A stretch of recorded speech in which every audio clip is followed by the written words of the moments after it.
What's up, Cubers? My name's Kenneth. Today we're going to talk about the latest version of the Rubik's FuturoCube. So this new version comes with some new packaging, and the packaging is nice. One thing I like is it has a really great quick start guide, and it has a couple QR codes so you can quickly learn how to use the puzzle and also how to sync your scores online and compete. So that's pretty cool. It should get you guys right into it. But here is the actual Rubik's FuturoCube, the latest version. And if you haven't seen my other videos on the FuturoCube, you should definitely check it out if you're interested. I go a lot in depth in just kind of the basics of the cube, how it works, and also some of the apps that I developed for it. So anyway, here's how you turn it on. You rotate the cube in a circular fashion like this, but a lot quicker. So it turns on like that. And basically the way it works is when you rotate the puzzle like this, each one of these are a different app that you can play. So this one's called Roadrunner. It's one of my favorites. Basically, you tap the top to enter the app, and then you tap the puzzle, and then you have to keep that white dot on top. And so you go like that, and if you don't keep it on top, it starts going faster and faster, and then eventually it will run into a wall, and it will tell you what your score is. And you can compete online to see who can get the fastest and the highest score. And it's a really fun and cool game. And so this is only one of 14 games that come preloaded on the FuturoCube. Whoa, I'm doing really well. Oops, I ran into a wall. So anyway, that's how this one works. If you go into that circular motion again, it goes back into the menu, and you can select a different puzzle. And so they even have one here. It's called Cubris, and basically it's a version of Tetris. And you can move the piece around, and when you tap on the top, it places it on the top, and then you get another piece. And these are simple pieces. Here's a harder piece. If you tap on the side, it rotates that, and you can place it somewhere. We'll place it there. And eventually what happens is it gets harder to place pieces. If you fill up a whole side, then that whole side disappears. So that's how this one works. And eventually it will be hard to fill up, and the piece will be stuck here on the top. And if that happens, you lose. That's the basics of kind of how the Rubik's FuturoCube works.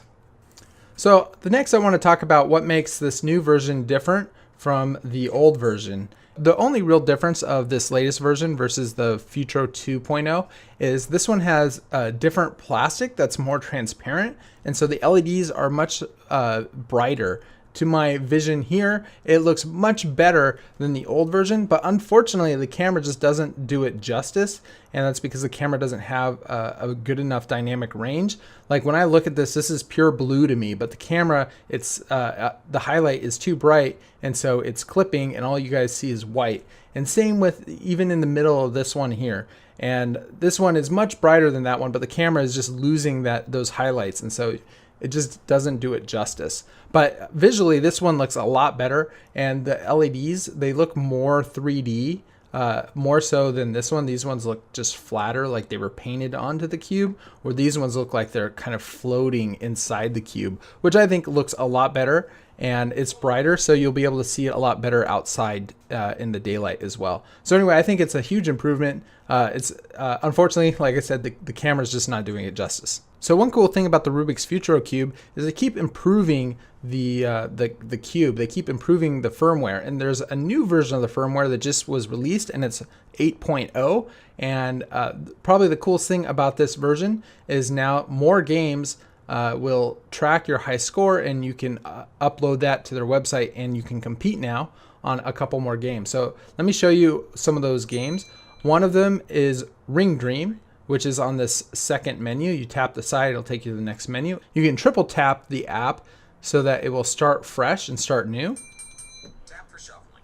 And as you can see, it said tap for shuffling, so we can tap it and it's going to shuffle, and then it's going to time us to see how fast we can solve this puzzle. And basically what happens is as I move the cube around, it's highlighting different rings. So there's a ring around here, and if I turn it just a little bit, now there's a ring around these edges.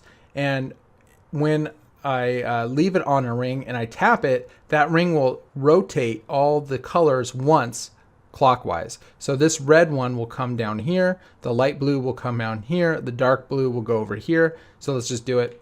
We can see it rotated it. I can keep rotating it like this and by tapping it. And then you can select an edge ring. So now we have this edge ring, including this piece down here. And when I tap it, this green one will come here, this purple one will come up here, like that. And so it rotates like that, and you have to solve the puzzle. And it's not too difficult. It's kind of the same difficulty of a really large 15 puzzle. You can compete with me and anyone else who has this puzzle by uploading your scores to FuturoCube's website, and that's really cool. So the next app that was updated so that you can now share your scores and compete online is this one, and it's called Gravity Challenge. And if you triple tap, it'll reset the game. So here's my challenge, and the challenge is you want to group all of the same colors together without touching any other color. So I want to get all the blues together, all these yellows together, and all the pinks together.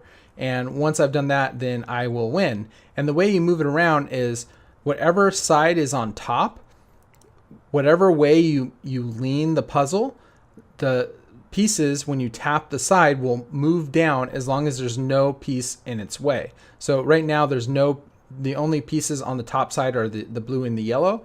And depending on how I hold it, if I tap the side, they'll both move down like that. Then the other thing the pieces will do is they will come off the side. So if we come to here, I can now tap it again, and this yellow one will come off the side like that. So anyway, that's the Gravity Challenge. It's a cool little game. And yeah, it's a cool puzzle.